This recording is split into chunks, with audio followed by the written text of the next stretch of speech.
So I've been living on my Mercury IC line for the last 8 months, and I also eat, breathe, and sleep astrocartography. I'm constantly studying and learning this stuff, but also I do client readings full time, and I've been doing this for the last year full time. So I am so fully in the work and also in creating my locational astrology course, which I've been creating over the last several months, which is why I've been posting less videos here on YouTube. But in this video, I want to talk about what I've learned being here on this Mercury IC line. And I also want to tell you guys, go deeper than just the surface of what is a Mercury line? Oh, communication. No, there's actually so much more to it. And I want to show you guys a personal example of my chart and how it is different using aspects, parans, local space lines, and a relocated chart. We're gonna go all into this and more in today's video. Before we dive in, I just wanted to let you guys know I am launching my first ever locational astrology course. It'll be coming out and do a deep dive on locational astrology and even learn about how to make a business out of this. I'm gonna be teaching a whole module on how to become a full-time astrologer, marketing, business, all of that to help you so that you can teach locational astrology with integrity and excellence. So if you'd like to sign up, feel free to hit my link down below. And astrology has been on my heart for so long because so much content out there on the internet, on TikTok, Instagram Reels, YouTube is about how you should just go to a Venus line just because Venus is pleasant. But not everyone's Venus line is good. Not everyone has a great Venus. There's so many factors that we have to consider. And in this course, I'm going to be giving you a deep dive on how to actually read a relocated chart, how to understand how certain areas of life are activated, and the planets. What is the best planetary line for you to go on? Because what your best planetary line might be is not probably someone else's. And that's such an important key factor when we're talking about locational astrology. So if your intuition feels it's a fit and you feel called to take that next step and learn locational astrology and become a masterful, excellent locational astrology reader, I'll include a link down below. So I use Solar Maps, which is a program on SolarFire. It's a professional astrocartography software. I highly recommend, if you guys are doing astrocartography readings, if you guys are charging people to do readings, do not use astro.com. Use SolarFire because there's so much more information that you can get, like parans, local space lines, relocated charts, so much more. When you pull up your astrocartography map on like a professional software or AstroGold, SolarFire, things like that, there is a measurement like stick, like a little thing that you can use to measure. And I'm 500 miles away from my Venus IC line. So that energy is very weak. It's very far. When I relocate my chart, I still have Venus in the 4th house. So that hasn't changed. And that's something that's really important to look at when we're looking at locational astrology, is looking at the relocated natal chart. Mercury energy is a lot faster. It's also so much more heady. Like, it's so mental. I have a great Mercury. I have my Mercury in Gemini, so already I'm a very fast communicator. I'm really good at explaining things, quick verbal processes. The mind is very fast. That's already great. I have a great placement. Mercury in Gemini is one of the best placements. Same with Mercury in Virgo. I would highly recommend going to a Mercury line if you have your Mercury in Gemini or Virgo. Very strong. But it also depends on the aspects. And here's the thing. I have a square to Saturn with my Mercury. So that's the other thing you have to look at, right? Aspects. And so living here on this Mercury line, it feels faster. It feels more heady, more mental. I'm constantly learning, researching, studying. My head's always in a book. I'm always consuming some sort of information, which is very different from the Venus line. When I was on the Venus IC line, it was all about pleasure and slow living and simple joys, and it was a completely different energy. Now, I still have that energy within me, but now I'm activating another part of my consciousness. And isn't that what locational astrology is? That's what astrocartography is. It's the idea that we exist in all parts of the world at one time, but we have the ability to travel to different places to activate certain parts of consciousness or certain parts of our natal promise. When we travel to certain places, we have the ability to activate that and to like turn on that different layer of self. That's what really astrocartography is. And it's so magical when you think about it. Being on this Mercury line, I've researched so much. I've read so many books. I've done so much deep, intense research and study. And I do have a square from my Mercury to Saturn. It's 5 degrees off. And so that's something that's really important when you're looking at your relocated chart and your natal chart, is you want to see the aspects that planet, if you decide to go to a planetary line, you need to look at the sign that that planet is in and any aspects it's making. Now, I do have a hard square to Saturn. It's 5 degrees off. I'm Saturn at 22, Mercury at 27. So it's not intense, but that Saturn square is affecting my Mercury. And so the issue I've been having actually living here the last 8 months is I overthink things. And so there is a restriction of voice, a restriction of thoughts. And something that I have found to be a big problem for me on this Mercury line is I tend to overthink things, or I tend to learn something and then I need to study it for a month, or I need to look at it 10 different ways until I can come to a conclusion about something. There is no straight answer with my Mercury. It is kind of this overthinking, or just doing so much intense research and disciplined thought work that the voice or the thoughts or the speech, the ideas being expressed, they're not fully quickly coming out, because that Saturn is restricting that Mercury in Gemini. Mercury in Gemini wants to speak fast. It wants to quickly get ideas out in kind of a short form, Twitter, bloggery kind of energy. But Saturn, and I have that natal placement, so that's going to be activated when I'm living on my Mercury line, is that Saturn is restricting it, and it's making it overthink things, delaying it. So let's pull up my map here, shall we? Closest Paran I have to me here I live in the Biarritz area. The closest Paran I have to me is a Sun-Saturn.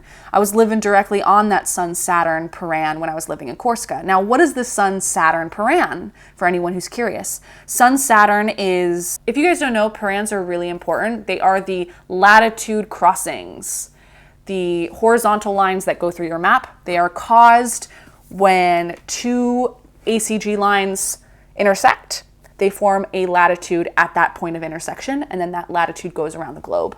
And Parans are very important because they can dramatically affect the energy of a place, especially if you're living within 10 miles of one. Now, this Paran, Sun-Saturn Paran, it is 76 miles. So it's quite far. It's technically not an orb. I use a 70-mile radius for Parans. Jim Lewis, who was the founder of Astrocartography, used a 2-degree orb. I don't find that works unless you have no Parans in the area. Usually it's a 1-degree orb that I have found that most consistently works. But that's a Sun-Saturn Paran. What is a Sun-Saturn Paran? Well, Sun, Saturn, very hardworking, very disciplined, very focused. It's learning how to be reliable and dedicated and disciplined, and being productive. It's a great productive energy. It's really good for, getting work done and getting projects done, and, really focused on creating something or being successful at something. But it is a bit lonely. It is a bit isolated. It's withdrawal. And I found this to be the case with so many of my clients who live on Sun-Saturn Parans. There tends to be this energy of hard work, really focused on getting the work done, being successful, accomplishing things, making things. But there is this sense of an isolated experience of withdrawing, having kind of a hermit-like period of your life where you're working and focusing more on work than you are your social life. That tends to be a consistent theme I see coming up again and again for people.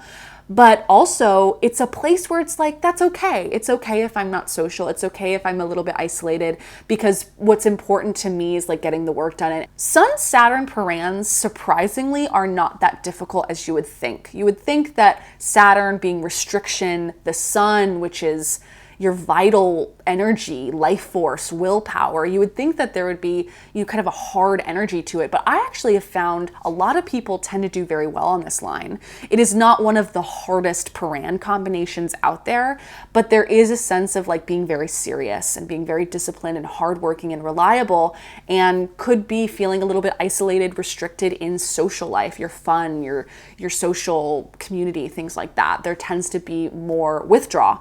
But I find a lot of people are okay with that. It's kind of a place where it's that energy of yeah, I don't have that much of a social life, but it's okay. I'm happy. It doesn't matter. I'm not affected by it because I'm embracing my Saturn. That is Sun-Saturn Paran in a nutshell. And I am living, close to it. So that's the closest Paran I have to me. I also have some other Parans, but they're quite far away in Bordeaux, which is about 110 miles. So this is why it's so important to use professional software, because you can use the measurement tool to measure how far a distance is from a line to where you are.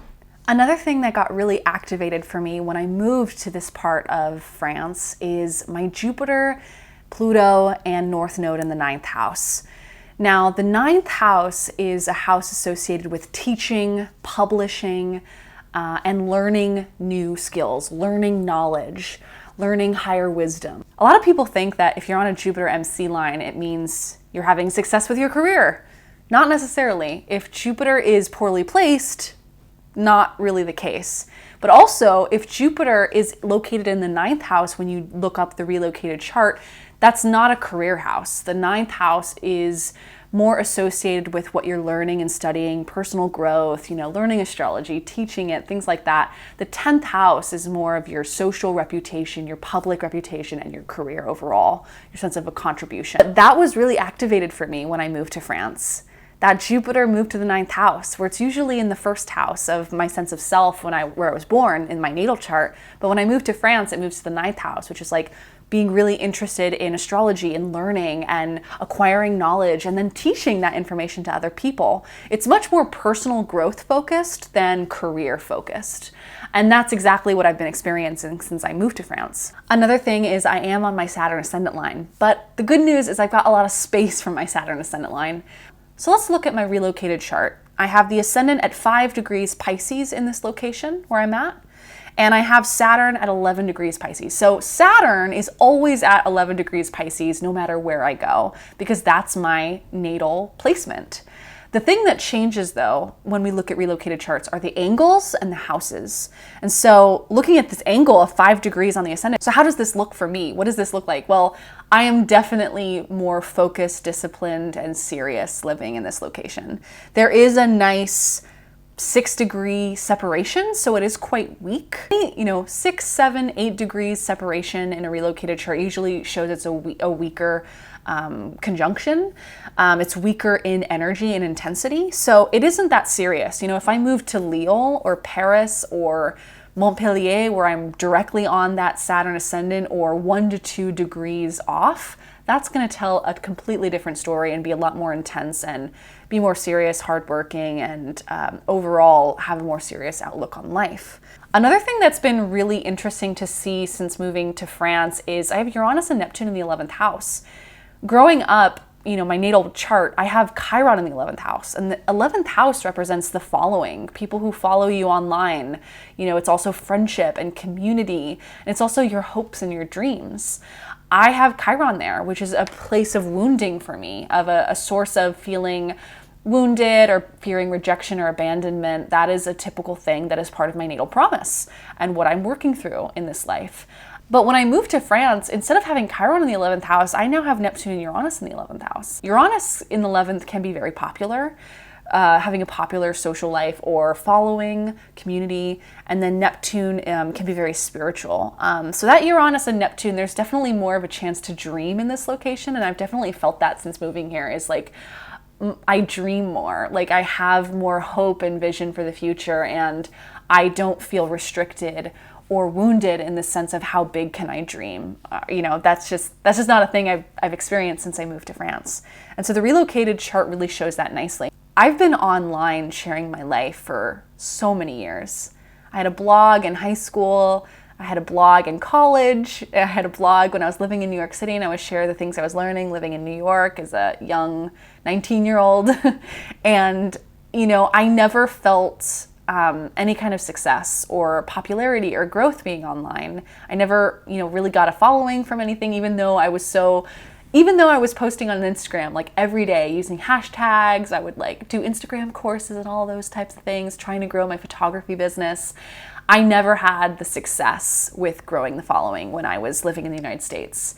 It wasn't until moving to France that actually things started to work for me, like Uranus and Neptune in the 11th house. There's some growth and popularity online and growing community. That all activated when I moved abroad. The thing that I love most about living here, though, is my experience with Venus and Mercury on the IC in this part of France, which is located in the relocated natal chart in the 4th house. And usually a good telltale sign if someone feels happy where they live, or they feel at home, or a sense of belonging or comfort, or just they feel good in that place in the world, is to look at the 4th house and to see what planets are there. I find planets like the Sun in the 4th tends to do really well, Mercury in the 4th tends to do really well, Venus in the 4th, Jupiter in the 4th. I find some of the best placements to see whether someone is happy or not in a certain location is to look at their ascendant, but also to look at the fourth house. The fourth house is their home, their environment, where they live. Are they happy in that location? And here in France, I have Venus and Mercury in the fourth house in Gemini, so it's very playful. Venus and Mercury in the fourth house is really lovely and lively and fun, and just feeling pleasure and enjoyment being in that part of the world and being in that place and finding comfort in that. I also have Sun in the third house in the relocated chart, which kind of shows someone that's very happy going around town, going outside, connecting with community, going to shops and coffee shops and thrifting and doing things around town and like walking, commuting, going out and doing things. That's usually third house related. And it's also a writing house, and my Sun, which is my willpower, my vitality, who I'm aspiring to be. It's very solar energy, and it's located in the third house of writing and community and going about town and exploring. Usually very happy to see a nice third house placement, but especially the fourth, to see if someone feels really at home there. So that's my experience living here in France on the Mercury IC line. Mercury is definitely a lot faster. It's much more thought-oriented and more processing things. Like, I'm learning things all the time. I'm always studying, I'm always reading books and accumulating knowledge and then sharing and teaching this knowledge with other people. The other thing that the Mercury IC line has been very successful at for me is Mercury on the IC can be kind of a symbol of like working from home or teaching from home or relaying information, contracts, negotiations, having a business and running it from your home. My astrology business has grown like crazy since moving here. I want to make a whole video where I talk about how I went from like making no money to making six figures, well over six figures a year now, doing this work and teaching people astrocartography. And it's just been a dream come true. And since moving to this Mercury IC line, I've just gotten so many more clients, so many new opportunities for teaching have come up, new things I've wanted to make. I've been writing more than I ever have. I also just had my book published. So, you know, that Mercury and Venus in the IC, like a lot of writing from home, a lot of teaching and writing and having a business from home and being in the home and teaching and creating this stuff, but also that Jupiter in the ninth house of publishing and teaching, very activated here. I love my Mercury line. I will say I think I like my Venus line a little bit better. That's Saturn square to Mercury, right? That is a limitation that I have here. That brings us into cyclocartography, which is looking at the timing of transits with your astro map and seeing, you know, when certain lines are getting activated for you in the world. And I really think that when we get into next summer, 2024, transiting Saturn is going to be squaring my natal Mercury. You know, I have a Saturn return going on. And it's going to be making that hard square. I think that by next summer, this story of the Mercury story is really going to be highlighted. And so I'm just kind of curious to see what that looks like and how that plays out and what I'm learning from that transit. But that Mercury IC line, while it is always here, I do expect a big activation to happen with that Mercury line when the CCG or the cyclocartography transit shows that it's being activated and kind of turned on. So those are just my thoughts. I kind of wanted to give you guys an update on what's been going on living on this Mercury IC line. It's definitely more mental. It's definitely more knowledge focused than it ever was on my Venus line. My Venus line was a lot more of like learning about values. Like I was really into values and intention setting work when I lived on that Venus IC line. And I did a lot of my work and studies around that topic. And I actually talk a lot about that in my book, which you can check out my book if you want to check it out. I'll include a link down below. But, you know, the values of, you know, Venus is all about values and like, what do you value? And, you know, spending money on yourself and like thinking about like minimalism or simple living. That is so Venus on the IC. Now it's much more mental and knowledge focused, and I'm exactly embodying my natal promise in the transits exactly as I am because I live intuitively. And when you live intuitively and you live according to your inner voice and your intuition and you trust that, your natal promise, your transits, it's all just a reflection of what you're going through. So I hope that this video kind of gives you a fun little update on what the energy's been like for me since I moved to my Mercury IC line here in Basque Country in France. And I'm excited to see what comes up next. I'm actually going traveling a lot this spring and summer. I'm going to Bali in Japan. I'm going to California tomorrow. And then I'm also going to go to Amsterdam and Belgium for my birthday. So I've got a lot of travels coming up. I'm excited to document the adventure as it unfolds, and I'll definitely be making more vlogs here when I feel inspired to talk. Have you also lived on your Mercury line? What has been your experience, and what are the aspects and placement of your natal Mercury, and how has that manifested in the experiences and energies that you felt on your Mercury line? I'm really curious to hear. And also let me know what line you guys are living on. Are you guys living on an angle? Are you guys living on a really interesting Paran line? Let me know down below. I'd love to hear from you. With all that said, have a magical day, and I'll see you next time here on my channel. Bye.